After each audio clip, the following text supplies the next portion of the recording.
Jama'a Allah jama'a kure ina cewa da bayani kun san a cikin watan Ramadan din nan ba wai ina da ban da karfin ya hayaniya da surutu ba amma kun ga wannan dole ne ma nuna shi wanda ya ga dama ya ce siyasa ne wannan ba zan yi shiru ba saboda a nan ne na fi wayo wannan kayan da kuke gani ba kaya ne da Dangote Foundation suka aika ma gwamna na azumi an ce trailer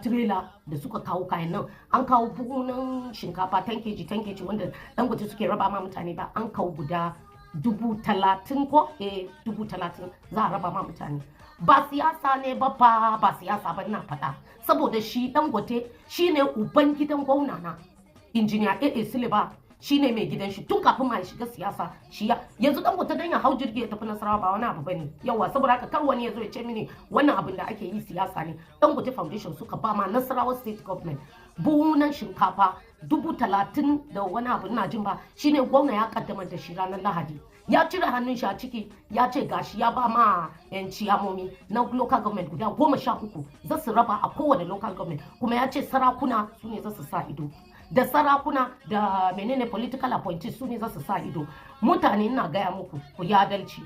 gwamna ya danka muku ku je buhu 10 ina ji wallahi zan faɗa saboda mutumin nan ba wai yawon ku bane kowane gwamna kowane jiha ba wai yawon ku bane amma ni ina ga inda ya kamata a yi magana wallahi tallahi zan yi magana kun ga gwamna na yana kokarin shi yanda ya kamata mutum bai cika 100 ba na san gari ba lafiya ba amma ba zai hana ni zo in faɗi abin da nake gani ba kuma wannan dai ba campaign ne ba wannan ba siyasa bane saboda me yana mulkin shi na karshe kina wannan kujeran ya two time governor two time ina masu one time a shekarun baya wannan two time ne kuma in ya gama ni ban san ina zai nufa ba amma kun san dai wannan rabo ba campaign ne ba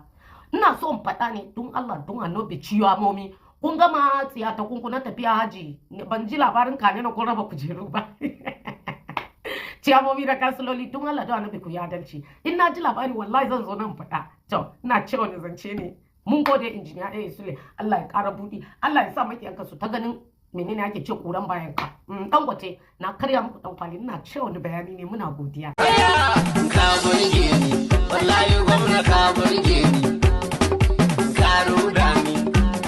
Sule ka